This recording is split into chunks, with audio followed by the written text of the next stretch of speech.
BJP તો કહી રહી છે કે 26માંથી 26ની હેટ્રિક વાગશે અને એ પણ 5 લાખની લીડથી. કોંગ્રેસ કઈ રીતે કરશે? ગુજરાતની જનતાએ 26માંથી 26 બેઠકો આપી, પરંતુ એ પછી જો ભાજપના કોઈ એમ નેતા કહે કે મેં 26માંથી 26, તો આ અહંકાર બોલે છે. કોંગ્રેસ પક્ષનો દેખાવો સારો રહેશે, પરંતુ કોંગ્રેસ ઓવરઓલ તમે ગ્રાઉન્ડ પર જોઈએ છીએ, અમે લોકો જઈએ છીએ તો કોંગ્રેસ દેખાતી નથી.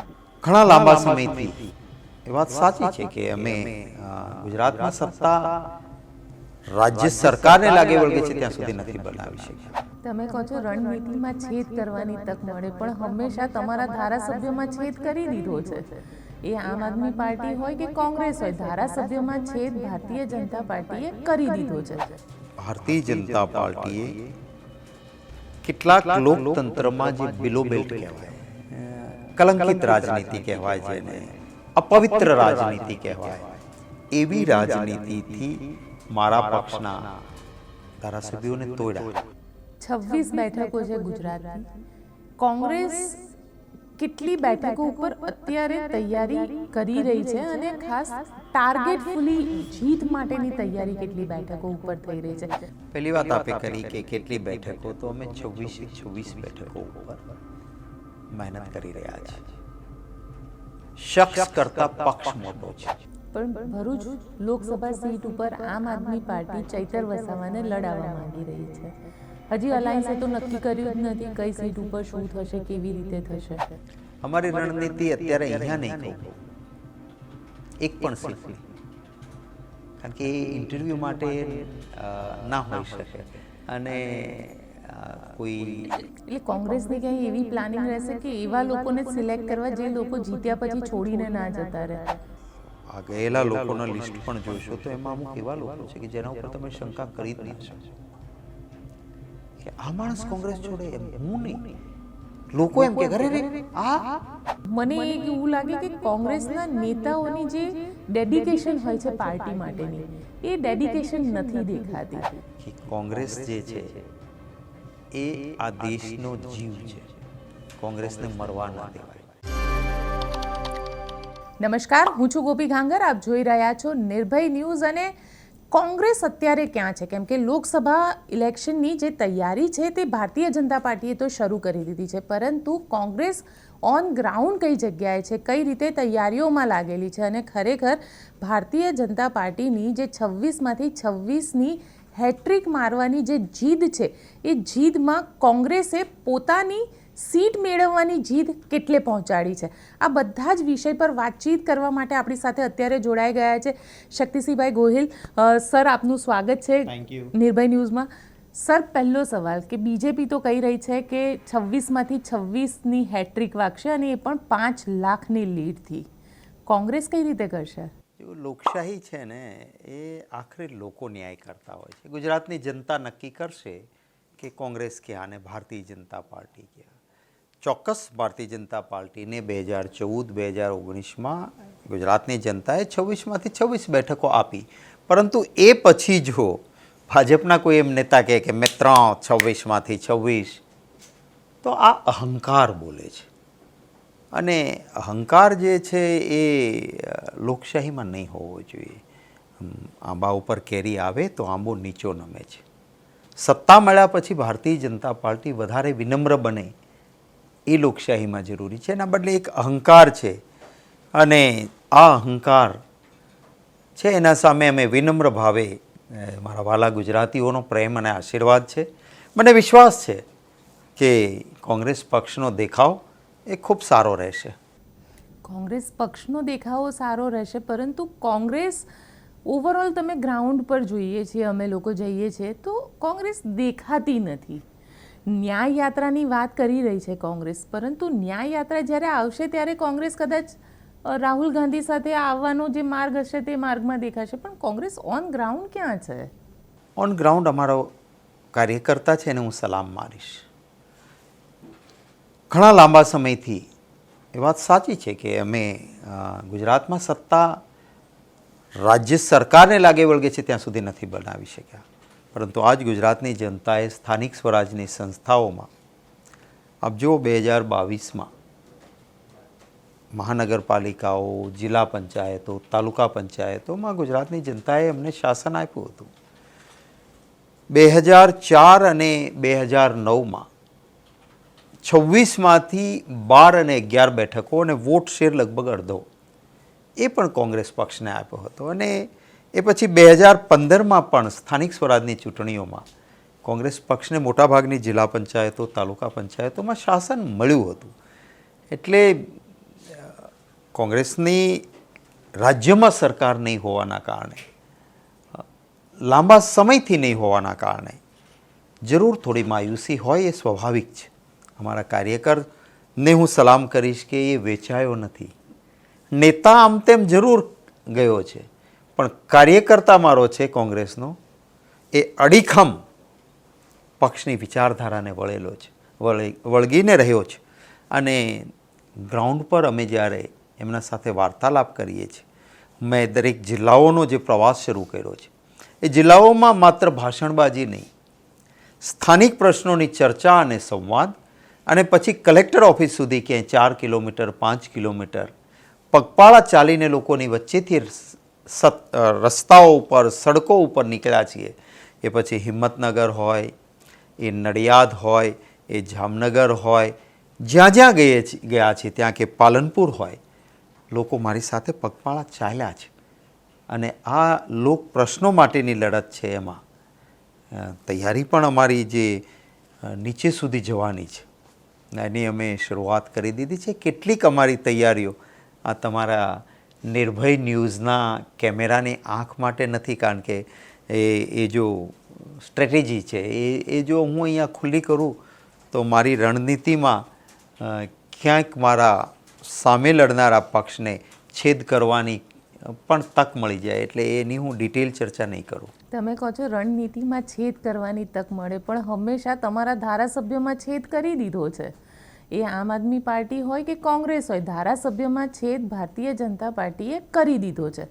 હવે કોંગ્રેસની રણનીતિ, કારણ કે રણનીતિ ત્યાં સુધી જ રણનીતિ રહે છે જ્યાં સુધી છેદ નથી થતો. હવે તો છેદ થઈ ગયો સર. હા, ચોક્કસ હું તમને કહીશ કે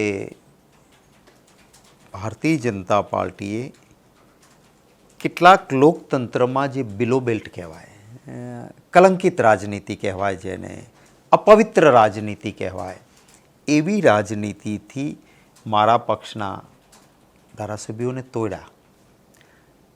આમ આદમી પાર્ટીના મિત્રો ત્યારે મારા વિરુદ્ધ એ પણ પ્રચાર કરતા હતા કે કોંગ્રેસનો તો ચૂંટાય તો એ વેચાશે. હવે આમ આદમી પાર્ટીના પણ ત્યાં જાય છે. આ જાય છે શું કામ? પહેલી વાત એ છે, જે ગયા છે એમાં એના કારણો તમે જો ઇન્વેસ્ટિગેટિવ જર્નાલિઝમ કરીને કરશો તો એના ઉપર સાચો ખોટો એક કેસ કરવામાં આવે, કાં તો એમના પરિવારનો જમાઈને, બનેવીને, દીકરાને ક્યાંય ટ્રાન્સફર કરીને નાખવામાં આવે, અથવા નોટિસ આપવામાં આવે, સસ્પેન્ડ કરવામાં આવે, ધંધો રોજગાર લઈ લેવામાં આવે, જમીન ખાલસા થાય એવું થાય, કોન્ટ્રાક્ટના બિલો રોકાય. એટલે એક તરફ દબાવ, બીજી તરફ લાલચ. આવો ધારાસભ્ય ફરીને બનાવી દઈશું, પછી મંત્રી બનાવીશું, અને આ 10 કરોડ 12 કરોડ કયો બોલો કેટલા જોઈએ છે. એટલે ભય અને લાલચમાં કેટલાક ગયા છે. પરંતુ મારે આપના આ નિર્ભયના માધ્યમથી ગુજરાતીઓને, મારા વહાલા ગુજરાતીઓને પણ કહેવું છે, રાજીવ ગાંધીજી પક્ષ પલટા વિરોધી કાયદો લાવ્યા, અને એ પછી આ કાયદાને વધુ મજબૂત બનાવવા માટે ભાજપની સરકાર હતી.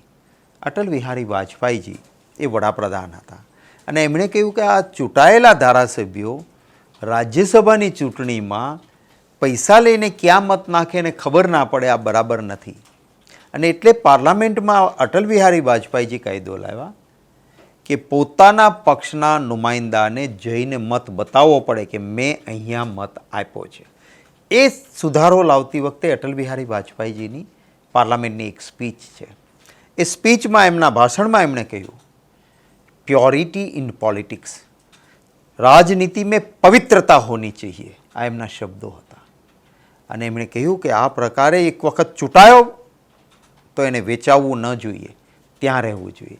આજે ભારતીય જનતા પાર્ટીની સરકાર જેને ખરીદીને લઈ જાય છે, જેને ધમકાવે, લાલચ આપે, પણ સાહેબ રાજનીતિમાં તો એ જ છે ને, સામ દામ દંડ ભેદ. ના આ જ ના ના રાજનીતિ નહીં છે, નહીં આ એ કૂટનીતિ છે, એ કૂટનીતિ છે. રાજનીતિ ચાણક્ય નીતિ તો આ જ કહી રહી ના છે. ના ચાણક્યએ પણ કેટલાક સિદ્ધાંતો કયા છે. ચાણક્યજીએ પણ એ જ કહ્યું છે કે કેટલીક મર્યાદાઓ રાજસત્તાએ રાખવી પડે, કેટલીક મર્યાદાઓ રાજસત્તાએ રાખવી પડે. અને આપણી લોકશાહીની મર્યાદાઓમાં તો આ છે જ કે તમે લોકોએ ચૂંટેલા પ્રતિનિધિ પોતાની જાતને વેચે અથવા એને વેચવા મજબૂર કરે, તો એ રાજકારણની, જે અટલ બિહારી વાજપેયીએ કહ્યું એ પ્રમાણે, રાજકારણની પવિત્રતા નથી રહેતી. અને આખરે થાય છે શું? આ જેમને લઈ ગયા છે, તમે જુઓ, અમારે ત્યાં હીરો હોય, ત્યાં 2 દિવસ વાજતે ગાજતે લઈ જાય, ખેસ પહેરાવાય, બહુ જરૂર હોય તો મંત્રી પણ બનાવાય, અને પછી પાછું સંપૂર્ણ રીતે ઠંડે કલેજે એની હત્યા પણ થતી જોવા મળશે તમને. અને એવી પોલિટિકલ મર્ડર જે થયા છે એનું લિસ્ટ બહુ લાંબુ છે. અને હું તો ગુજરાતની જનતાને પણ સલામ કરીશ, આવું કરીને જે ગયા છે ને. અહેમદભાઈની ચૂંટણી પહેલાં 2017માં 16 ધારાસભ્યો કોંગ્રેસના ભારતીય જનતા પાર્ટીમાં ગયા, અને એ પછીની બીજી ચૂંટણી આવી, એમાંથી માત્ર 2 પરત ધારાસભામાં આવી શક્યા, એમાં 1 ઠીક મતોથી અને 1 તો માત્ર 237 મતોથી. અને એ વખતે જે ચૂંટાઈને આવ્યા હતા એ જામનગરના હકુભા આજે ક્યાં છે? સમાજ સેવક, સારો સેવક, પોલિટિકલી કોંગ્રેસ ભાજપ બંનેના લોકોને સ્વીકારતો હોય તો એ આજે ક્યાં છે? આવા કેટલાય નામો તમને મળશે જેની રાજકીય કારકિર્દી ખતમ થઈ ગઈ છે. હીરો હોય એ ત્યાં જઈને ઝીરો બને, આવી સ્થિતિ થઈ છે. અને ગુજરાતના લોકો પણ આ વાત સ્વીકારતા નથી. એટલે સિદ્ધાંતથી લડો. અને હાર કે જીત, ગોપીબેન, મારે એ કહેવું છે તમને કે ઇતિહાસ માત્ર હારની કે જીતની નોંધ લે છે એવું નથી. તમે કેવી રીતે લડ્યા છો, તમે કેવા સિદ્ધાંત સાથે રહ્યા છો. પાણીપતનું યુદ્ધ થયું, મહારાણા પ્રતાપ હલ્દી ઘાટીના એ યુદ્ધમાં મહારાણા પ્રતાપ એ વિજયી નહોતા થયા, પણ ઇતિહાસે એમની નોંધ લીધી છે. કારણ કે એક સિદ્ધાંત માટે, રાજ્ય માટે વટ ખાતર એ માણસ લડે છે. એની સર, એ વટ ખાતર એ વખતે મહારાણા પ્રતાપ લડ્યા, પણ અત્યારે તો વિપક્ષને ઈડી મળે છે, વિપક્ષની ઇન્વેસ્ટિગેશન થઈ રહ્યું છે. અંતે તો સત્તા પક્ષ બધું જ છે. અત્યારની રાજનીતિને આપણે જોઈએ તો અંતે અત્યારે તો સત્તા પક્ષ જ છે. છેલ્લે ઈડીની નોટિસ, પ્રિયંકા ગાંધીને પણ ઈડીની નોટિસ મળી. અને ગુજરાતમાં એવું કહેવાય રહ્યું છે કે આમ આદમી પાર્ટીના અધ્યક્ષને એન્કર બનાવ્યા તો ગુજરાત સમાચારને પણ ઈડીની નોટિસ મળી. રાજકારણમાં, લોકશાહીમાં આટલો બધો દુરુપયોગ કેન્દ્રીય એજન્સીઓનો ક્યારેય નથી થયો. તમારી વાત બહુ સાચી છે કે આ જે થઈ રહ્યું છે, જે સત્તા પક્ષથી, વર્તમાન પત્રો કે ટીવીની ચેનલો કે કોઈ યુટ્યુબર કે કોઈ એન્કર કે કોઈ પત્રકાર એ પોતાનો ધર્મ નિભાવે ને એને લાગે કે આ વ્યાજબી છે તો સત્તા સામે અવાજ ઉઠાવે તો રાષ્ટ્રદ્રોહી કરાર થાય. એને ત્યાં ઇન્કમ ટેક્સ આવે, એને ત્યાં સીડી આવે, એને ત્યાં ઈડી આવે, એને ત્યાં સીબીઆઈ આવે અને પરેશાની કરવામાં આવે. પરંતુ આવી જ સત્તા અંગ્રેજો પાસે હતી અને અંગ્રેજોએ આ જ રીતે કર્યું હતું. દેર હૈ અંધેર નહીં. અને આખરે એનો સમય કહેવાય છે ને, સમય બલવાન નહીં પુરુષ બલવાન, કાબે અર્જુન લૂંટ્યો વહી ધનુષ્ય વહી બાણ. સમયનું કામ કરશે. અને મને પૂરો વિશ્વાસ છે કે આવું જ રાવણના શાસનમાં શું હતું? સોનાની નગરી હતી. સત્ય બોલ્યો, પોતાનો ભાઈ હતો વિભીષણ, તો એને પણ તકલીફ પડે. કંસનું શાસન જોઈ લ્યો.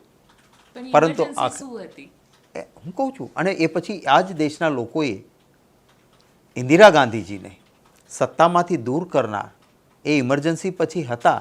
અને એ જ ઇન્દિરા ગાંધીજીએ કહ્યું કે ઇમરજન્સી હું લાવી હતી, મારી ભાવના ચોખ્ખી હતી, પણ મારી ભૂલ હતી એ મારી સમજણમાં કે આનાથી રાષ્ટ્રનું સારું થઈ જશે. આનો મને પસ્તાવો છે કે મારા ઇમરજન્સીના સારા ઈરાદાને ઇમ્પ્લિમેન્ટેશનમાં ખોટી રીતે ઉપયોગ થયો છે.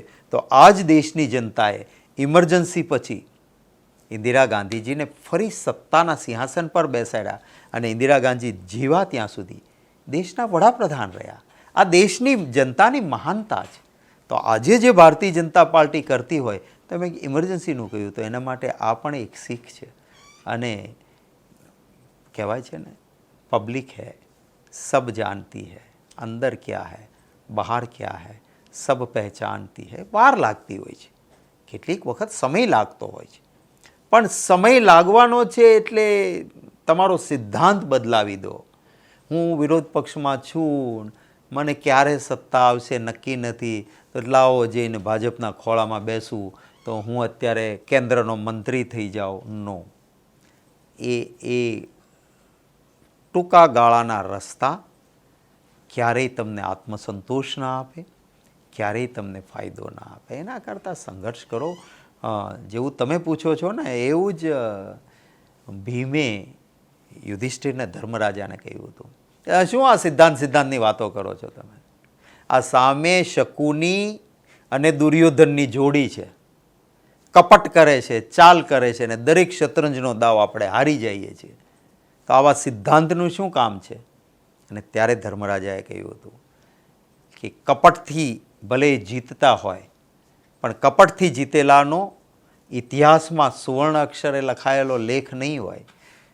સિદ્ધાંત સાથે લડીને કદાચ હાર પણ થઈ હશે તો એ સુવર્ણ અક્ષરે લખાશે. અને એટલું જ નહીં, એક આખરી યુદ્ધ થશે ભીમ, એક આખરી યુદ્ધ થશે અને સત્યમેવ જયતે થશે. એમ આખરી યુદ્ધ થયું એ પહેલાં પાંડવોએ ખૂબ સહન કરવું પડ્યું. વનવાસ, લાક્ષાગૃહને સળગાવીને મારી નાખવાનો પ્રયત્ન, અનેક સમસ્યાઓથી પસાર થયા, પરંતુ આખરે સત્યમેવ જય થયો. અમે પણ પાંડવોની જેમ અત્યારે અમને ક્યાંક સળગાવી દેવાનો એ પ્રયત્ન થાય છે, અમને વનમાં રઝળતા કરવાનો એ પ્રયત્ન થાય છે, અમને જેલમાં નાખવાનો એ થાય છે, પણ સિદ્ધાંત નહીં છોડીએ. લોકોના આશીર્વાદ મળશે. આખરે જનાર્દનના આશીર્વાદ સાથે પુનઃસ્થાપનની વાત કરી રહ્યા છો, અને પુનઃસ્થાપન માટે આ વખતે કોંગ્રેસે અલાયન્સ કર્યું છે, ઇન્ડિયા અલાયન્સ. આમ આદમી પાર્ટી સાથેનું આ અલાયન્સ લોકસભાની ચૂંટણી સુધી ટકશે ખરું, કે ગુજરાતની અંદર એની શું રણનીતિ હશે? ઇન્ડિયા એલાયન્સ એ ઇન્ડિયા નામ છે એના જેવું જ છે. હા, વિવિધતામાં એકતા આપણા દેશમાં છે ને એમ છે. અને એમાં ક્યાં શું થશે એ નક્કી કરવામાં મારો રોલ નથી. એ અમારા ઇન્ડિયા એલાયન્સના રાષ્ટ્રીય નેતાઓ કરશે. એટલે અને ના તો હું જ્યોતિષ છું કે હું કહું કે કાલે આમ થશે. મારો અભિપ્રાય મને પૂછશે કે ગુજરાતમાં તમારે આમ આદમી સાથે શું કરવાનું છે, એવો મારો અભિપ્રાય પૂછશે, ત્યારે હું મારા મોવડી મંડળને મારો અભિપ્રાય જરૂર આપીશ. પરંતુ હું આજે કહી ના શકું કે કાલે શું થશે. 26 બેઠકો છે ગુજરાતની. કોંગ્રેસ કેટલી બેઠકો ઉપર અત્યારે તૈયારી કરી રહી છે, અને ખાસ ટાર્ગેટફુલી જીત માટેની તૈયારી કેટલી બેઠકો ઉપર થઈ રહી છે? અને સૌથી વધારે ચર્ચામાં અત્યારે ભરૂચની લોકસભા સીટ છે, જ્યાં આગળ અત્યારે અહેમદભાઈના દીકરી મુમતાઝ પટેલ પણ મહેનત કરી રહ્યા છે, ગ્રાઉન્ડ પર કામ કરી રહ્યા છે. અને સામે આમ આદમી પાર્ટી ચૈતર વસાવા જેલમાં છે, કેન્ડિડેટ તરીકે અનાઉન્સ કરી ચૂકી છે, અને અરવિંદ કેજરીવાલ આવી રહ્યા છે. આ બધાની વચ્ચે લાગે છે કે આ આખું ભરૂચ લોકસભા સીટનું કોંગ્રેસનું કેલ્ક્યુલેશન શું કહી રહ્યું છે? પહેલી વાત આપે કરી કે કેટલી બેઠકો, તો અમે 26 બેઠકો ઉપર મહેનત કરી રહ્યા છીએ. શખ્સ કરતાં પક્ષ મોટો છે. અને આપે ભરૂચની એક બેઠકમાં મુમતાઝબેનનું નામ લીધું. એ મહેનત કરે છે જરૂર. ભાઈ ફૈઝલ પણ ત્યાં કોંગ્રેસ પાર્ટી માટે મહેનત કરે છે. મારા અનેક કાર્યકર્તાઓ સમગ્ર ગુજરાતમાં પક્ષ માટે મહેનત કરી રહ્યા છે. બધા જ કરી રહ્યા છે મહેનત. એમની મહેનતને સલામ છે. ઉમેદવાર નક્કી કરવાનું કામ એ હાઈકમાન્ડનું છે, અને કાર્યકર્તાઓનો અભિપ્રાય, અમારા પ્રભારીઓ, અમારા એઆઈસીસીના સેક્રેટરીઓ, અમારી પ્રદેશ ઇલેક્શન કમિટીની આ આખી એક પ્રોસેસ છે અને એ પ્રોસેસ પછી એ નક્કી થશે. અત્યારે અમારું કામ મારા સંગઠનને આખા ગુજરાતમાં મજબૂતી આપવાનું, મારા કાર્યકર્તાઓનો અવાજ સંભળાય, એમની વાત લઈને એક ગુજરાતમાં કોંગ્રેસ પક્ષની જે વિચારધારા, એક જવાબદાર રચનાત્મક વિરોધ પક્ષ તરીકે મુદ્દાઓ આવે તો અત્યારે મુદ્દાઓનો અવાજ, જેમ કે ડુંગળી, આજે ડુંગળી પકવતો ખેડૂત એ સતત રડે છે, કારણ કે આ સરકારે નીતિ એવી કરી છે કે ખેડૂતના ઘરમાં માલ આવે ત્યારે સસ્તો થઈ જાય અને સંગ્રહખોરોના ઘરમાં જાય ત્યારે નીતિ એવી હોય કે એને ખૂબ પૈસા મળે. આના કારણે ખેડૂત દુઃખી છે. ખેડૂતના ઘરમાં ડુંગળી આવી રહી છે ત્યારે નિકાસબંધી કરીને બેઠા. હવે 100 રૂપિયે 20 કિલો ડુંગળી, મણ ડુંગળીના 100 રૂપિયા, એટલે તમે કલ્પના તો કરો, ખેડૂત ખેતરમાંથી ડુંગળી કાઢી ટ્રાન્સપોર્ટેશન કરીને માર્કેટિંગ યાર્ડ વેચવા આવે ત્યાં એમાં એટલા પૈસા જતા રહે. તો આ મુદ્દો છે તો અમે એમને મદદ કરીએ છીએ, ખેડૂતોના મુદ્દે અવાજ ઉઠાવીએ છીએ. કપાસના ખેડૂતોની પણ તકલીફ છે, તો યુવાનોની મુશ્કેલી છે. હમણાં જ આ જેટકોના પરીક્ષાના કૌભાંડમાં યુવાનો દુઃખી છે. અમે પૂરી રીતે તમામ પ્રકારે એ યુવાનોની સાથે અમે ઊભા રહ્યા છીએ. જ્યાં જ્યાં આવી મુશ્કેલીઓ હોય ત્યાં એક જવાબદાર પક્ષ તરીકે કામ કરીએ છીએ અને એનો ફાયદો પણ મળશે. પણ ભરૂચ લોકસભા સીટ ઉપર આમ આદમી પાર્ટી ચૈતર વસાવાને લડાવવા માંગી રહી છે. હજી અલાયન્સે તો નક્કી કર્યું જ નથી કઈ સીટ ઉપર શું થશે, કેવી રીતે થશે. અને અત્યારની જે પરિસ્થિતિ છે એના પ્રમાણે ચૈતર વસાવા જેલની અંદર છે, અરવિંદ કેજરીવાલ આવી રહ્યા છે. કોંગ્રેસ આ સીટ માટેની રણનીતિ કઈ રીતની કરી રહી છે? અમારી રણનીતિ અત્યારે અહીંયા નહીં કહું, એક પણ સીટ નહીં, કારણ કે એ ઇન્ટરવ્યૂ માટે ના હોઈ શકે. અને કોઈ કોંગ્રેસે કેટલી સીટનો ટાર્ગેટ રાખ્યો છે? 26 આટલી તો અમારે જીતવી છે. 26 પર મહેનત કરો, આખરે જનતા જનાર્દન છે. અચ્છા, કોઈ લોકો આશીર્વાદ આપશે. જ્યાં આગળ કોંગ્રેસને લાગે છે કે ના, અહીંયા અમને એક ઈઝી ટાર્ગેટ છે, એવી સીટ ખરી? એવી ઘણી બધી સીટો છે કે જે અમને લાગે છે કે ટ્રેડિશનલી કોંગ્રેસની સીટો છે. અમે થોડી વધારે મહેનત કરીને અમારું નેટવર્ક, અમારી ગોઠવણી, બૂથની વ્યવસ્થા, કારણ કે ભારતીય જનતા પાર્ટી એક જે ફરજી વોટિંગ કરે છે, તો ત્યાં અમારો બૂથમાં બેસનારો વ્યક્તિ અમે અગાઉથી નક્કી કરી શકીએ અને એ મજબૂત હશે તો છેલ્લી 1-1.5 કલાકમાં જે બોગસ વોટિંગની પેટર્ન ભારતીય જનતા પાર્ટીની છે એને ખાળવા માટે પણ અમારે મહેનત કરવાની છે અને જેનું નેટવર્ક, મહેનત એ હાલ અમારી ચાલુ છે. એટલે બીજેપી દર વખતે કંઈક નવું કરવા માટે જાણીતી છે અને આ વખતે એ લોકોએ ડિસિઝન લીધું છે કે જે લોકો જે 2-3 ટર્મથી વધારે ઇલેક્શન લડેલા છે એવા ચહેરાને બદલી દેવામાં આવશે, રિપ્લેસ કરવામાં આવશે. કોંગ્રેસની અંદર આ વખતે પણ કંઈક નવું હશે કે પછી એ જ અમને ભરતસિંહ સોલંકી કે જગદીશ ઠાકોર જોવા મળશે? કોંગ્રેસ પક્ષમાં સમન્વય હશે. આપણે કહેવાય છે ને કે ક્યાંક નવી વ્યક્તિઓની પણ જરૂર હશે, ક્યાંક આઉટ ઓફ બોક્સ પણ નામ નીકળે એવું હોઈ શકે. કાર્યકર્તાઓના મનની ભાવનાઓને જાણીને કરીશું. પણ અમારે ત્યાં એવું નથી કે કોઈથી થ્રેટ નથી. જેમ કે અત્યારે ભારતીય જનતા પાર્ટીમાં એવું છે કે ભાઈ વસુંધરા રાજેજી મોટા થઈ જાય તો કાલ આપણને મુશ્કેલી પડે. કાલ સવારે જો મધ્યપ્રદેશમાં શિવરાજસિંહ ફરી વખત આટલે વખત જીતીને આવ્યા છે, એ પાછા આવે તો આપણને કેન્દ્રમાં જોખમ ઊભું થઈ જશે, માટે એને કટ ટુ સાઇઝ કરો. આવું અમારે ત્યાં નથી. કેટલાક અનુભવી મિત્રોની પણ જરૂર હોય છે અને નવી પેઢી પણ એક જનરેશન ચેન્જનો પિરિયડ પણ હોય છે, એટલે થાય એનો પ્રયત્ન જરૂર રહેશે અને એવું એક સમન્વય સાથેનું લિસ્ટ આખરે તો એ મારું હાઈકમાન્ડ છે, એ અનેક ચારણી અમારે ત્યાં ચાલે છે, એમાંથી પસાર થયા પછી નક્કી થશે. હું થોડું કદાચ જરૂર પડશે તો હાઈકમાન્ડને કહીને આ વખતે નવું પણ કરીશ. અમે હાથ સે હાથ જોડોના મેમ્બર્સ બનાવીએ છીએ અત્યારે હજારોની સંખ્યામાં. એમનો ઓપિનિયન પણ હું લઈશ કે આપ કરો, આપના મતે શું થાય છે. એટલે કોંગ્રેસની ક્યાંય એવી પ્લાનિંગ રહેશે કે એવા લોકોને સિલેક્ટ કરવા જે લોકો જીત્યા પછી છોડીને ના જતા રહે? ચોક્કસ એવી ગણતરી તો હોય, પણ કોઈના મનમાં તમે જઈ શકતા નથી.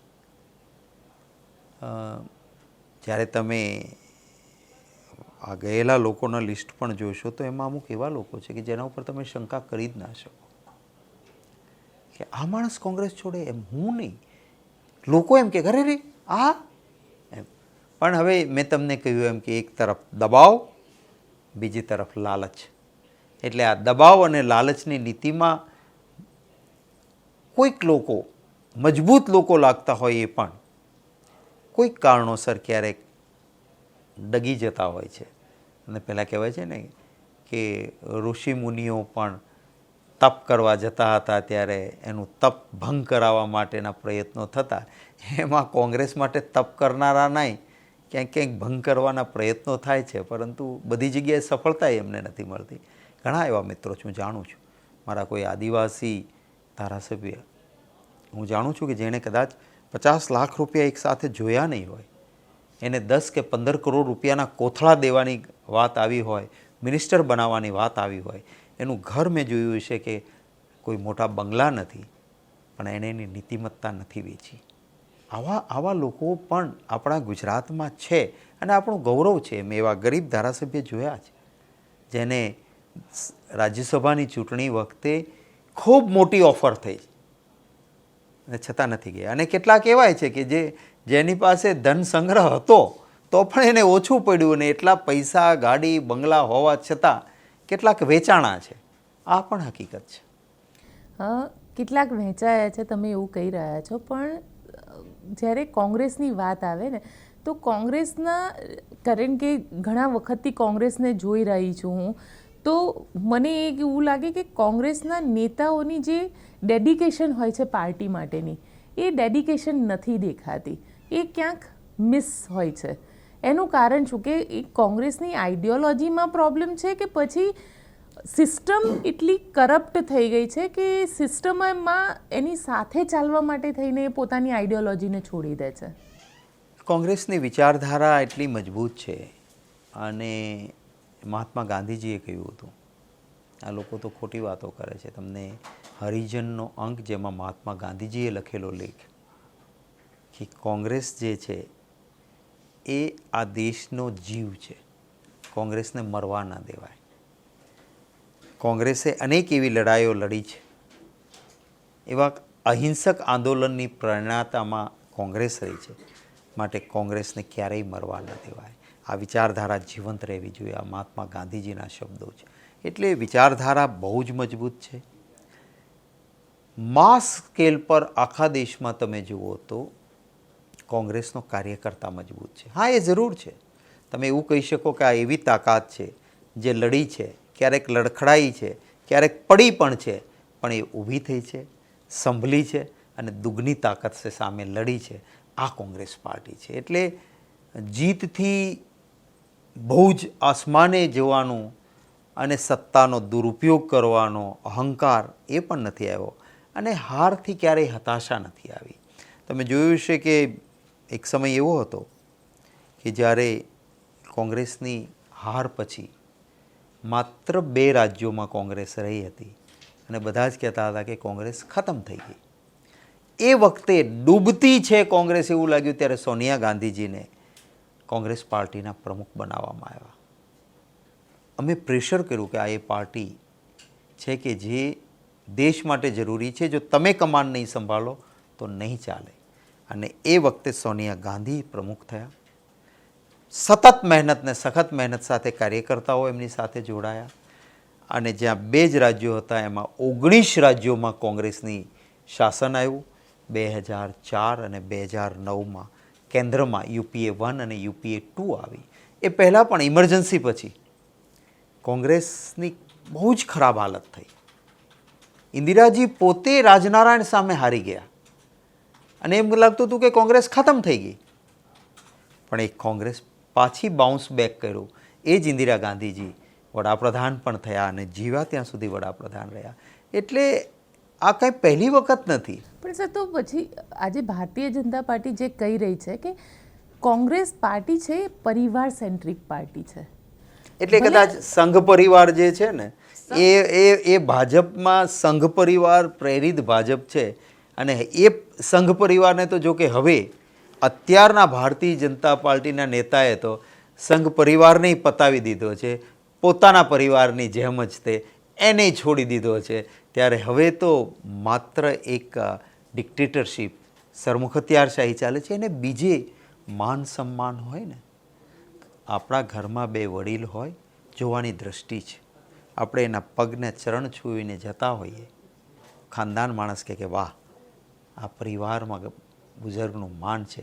અને એક બીજો વૃદ્ધાશ્રમમાં નાખી આવનારો માણસ છે, એની દ્રષ્ટિ જુદી, કે અરે આ જાવ ગરડાનું ઘર છે. જોવાની દ્રષ્ટિ છે. અમારે ત્યાં જે પરિવારની વાત કરતા હોય તો એ પરિવારની શહાદતની પરંપરા છે.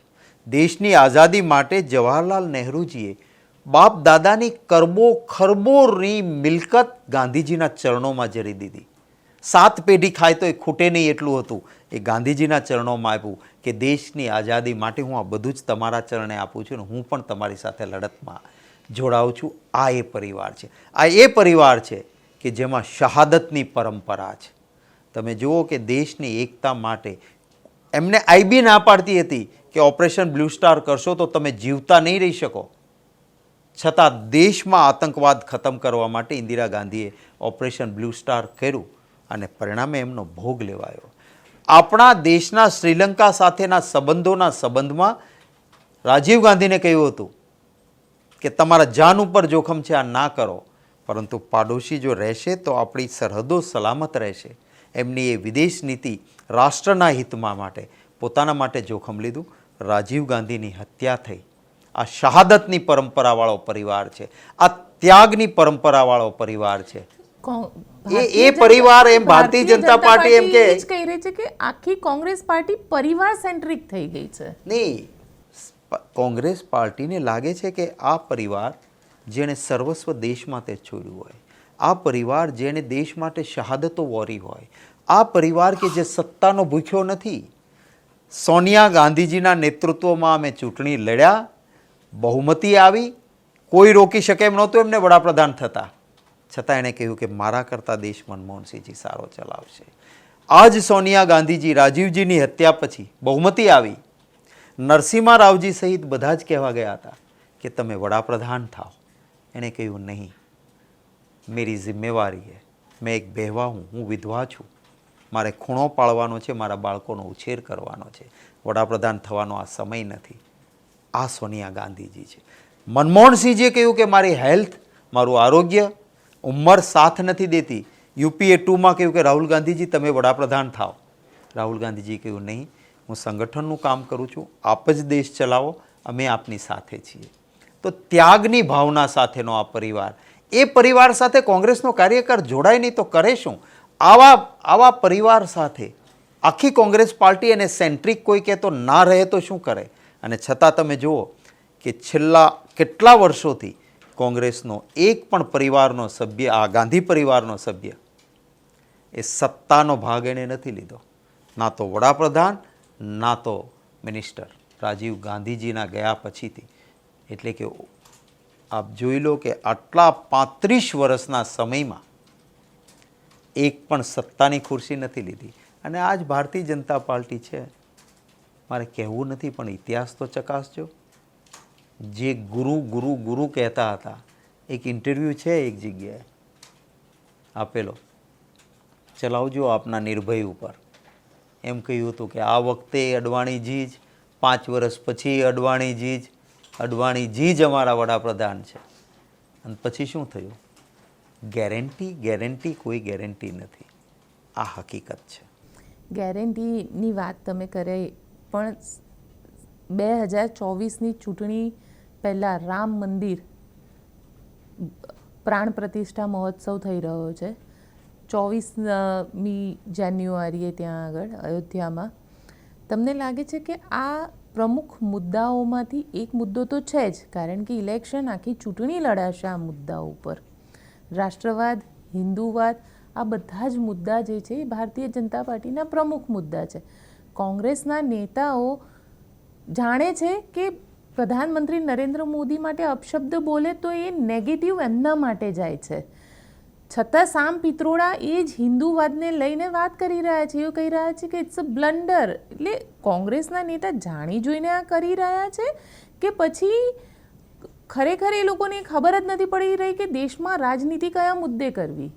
જો બે વસ્તુ છે. એક તો અમારે ત્યાં આંતરિક લોકશાહી છે, અને હું તમને કહું, વ્યક્તિગત વિચારને ક્યારેય કોંગ્રેસ પાર્ટીએ દબાવવાનો પ્રયત્ન નથી કર્યો.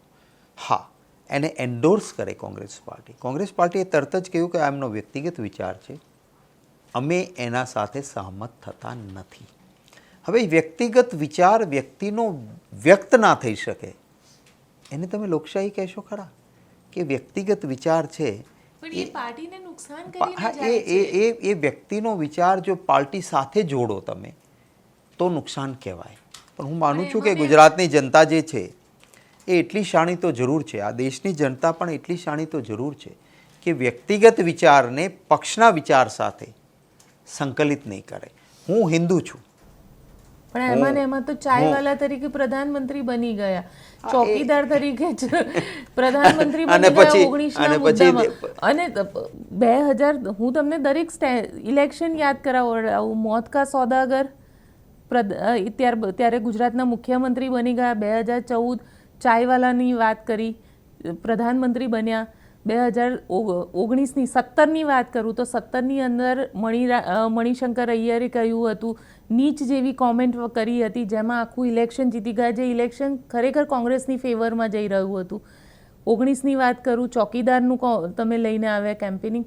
એટલે દરેક વસ્તુ કોંગ્રેસની અગેન્સ્ટમાં જાય છે. કેમ કોંગ્રેસ એ વસ્તુને સમજી નથી શકતું? જો પહેલી વાત તો એક વસ્તુ તો મને ગમ્યું કે આના ઉપરથી એક સાબિત થઈ ગયું કે ભારતીય જનતા પાર્ટીને કામના નામે મત મળતા નથી.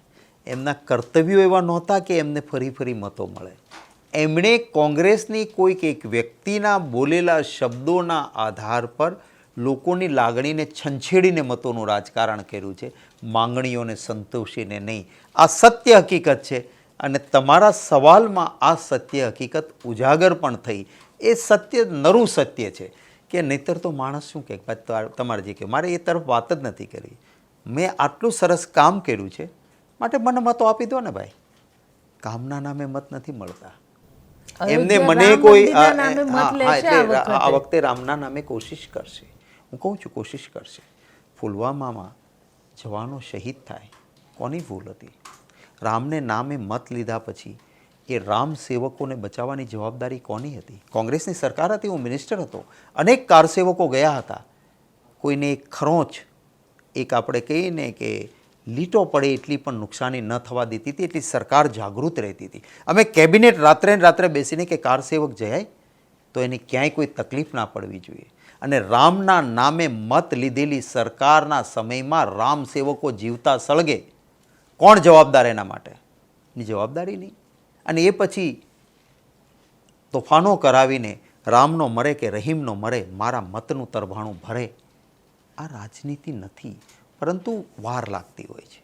હું એમ નથી કહેતો, હું એવું નથી કહેતો, પરંતુ ઇતિહાસ જે છે ને એ આ બાબતો જરૂર લખશે, અને લોકો પણ આ બાબત જરૂર વિચારશે કે શા માટે થાય. શું તમે આટલા બધા કારસેવકો જતા હોય, એ ટ્રેનમાંથી 2 પોલીસવાળા જ ખાલી રાખ્યા હોય ને એ ઉતરીને ક્યાંય જતા રહે, તો તમારી આઈબી શું કરતી હતી? તમે સુશાસનના વ્યવસ્થાપક છો, તમે શું કરતા હતા? અરે રામના નામે મત લીધા પછી રામ સેવક મરે કે જલે સળગે તો તમને પહેલું દર્દ ત્યાં થવું જોઈએ કે ના એના નામે પોલિટિક્સ કરવાનું થાય? તમને કલેક્ટર ના પાડે કે આને અહીંયાથી પોસ્ટમોર્ટમ કરીને મોકલો, છતાં તમે પ્રદર્શન કરાવો, રામ સેવકોના સળગેલા શબોનું, એ શબોનું અપમાન કરાવો. આ બધા મુદ્દાઓ છે, પરંતુ કેટલીક બાબતોમાં વાર લાગતી હોય છે, અને દેર હોતી હૈ અંધેર નહીં. મને મારા ગુજરાતીઓમાં વિશ્વાસ છે કે એ ત્રાજવા ઉપર જરૂર વસ્તુ મૂકશે કે મેં ગરીબ વ્યક્તિએ એક ટંક ઓછું ખાઈને ભૂખ્યા રહીને ઈંટનું પૂજન કરીને પૈસા આપ્યા હતા. એ ઈંટનું પૂજન કરીને આપેલા પૈસાનો હિસાબ આખા દેશમાંથી કેટલા રૂપિયા આપ્યા, અને મારા પરિવાર કે મેં પણ પૈસા આપ્યા હશે, કારણ કે રામનું મંદિર બને એમાં કોઈને વાંધો ન હોય. અને આ રામ મંદિર બન્યું કે જગ્યા ખુલ્લી થઈ. અપૂજ રામ ન રહે, પૂજન વગરના ભગવાન રામ ના રહે, એ રાજીવ ગાંધીજીનો વિચાર હતો ને એને કીધું કે બાદ મેં તય હોગા. पर एटलीस्ट वहाँ पे पूजन होना चाहिए. ताला लगा के भगवान को हम नहीं रख सकते हैं. તાળું ખોલવાનું કામ એ રાજીવ ગાંધીજીએ કર્યું હતું. અને એ પછી સુપ્રીમ કોર્ટે ભારતીય જનતા પાર્ટીનું ચાલ્યું હોત ને તો આ મંદિર બનવા જ ન દેત ને વિવાદ હજી જીવતો જ રાખ્યો હોત. પણ સુપ્રીમ કોર્ટ હતી અને એ જજોએ નિર્ણય કર્યો કે મસ્જિદ પણ બને, મંદિર પણ બને. સુપ્રીમ કોર્ટનો આ નિર્ણય, અને આ નિર્ણય કરનાર, રામ મંદિર બનવા માટેની જગ્યાનો નિર્ણય કરનાર જજોમાં એક મુસ્લિમ જજ પણ સામેલ. આ આપણા દેશની પરંપરા છે. પરંતુ એને વિકૃત રીતે રજૂ કરીને મતોનું પોલિટિક્સ કરવા કોઈ નીકળશે તો બુદ્ધિમાન જે હશે, બુદ્ધિમાન એ જરૂર આ બધા મુદ્દાઓને ચકાસશે અને દિલથી જ માત્ર વિચારીને જજબાતને છંછેડાવી દેની મંજૂરી આપશે. એનો જજબાતને છંછેડવાનો પ્રયત્ન થશે. અમારું કામ છે કે અમે લોકોને કહેવાના છે કે દિલ અને દિમાગ બંને વાપરો. હું મારા ભગવાનની, મારા ઈષ્ટદેવની, મારા કુળ દેવતાની, મારા માતાજીની પ્રાર્થના કરું છું, રોજ કરું છું, મોક્ષની પ્રાપ્તિ માટે. હું મારા દેવી દેવતાઓને એટલા સસ્તા ન બનાવું કે મતો માટે એને શેરીએમાં રજળાવું. મારું પોલિટિક્સ મારા કામ ઉપર, મારું પોલિટિક્સ મારા કર્તવ્ય ઉપર, મારું પોલિટિક્સ મારા સિદ્ધાંત ઉપર. ભગવાનને હું એમાં વાપરું મતની પ્રાપ્તિ માટે? નો. મોક્ષની પ્રાપ્તિ માટે ભગવાન છે.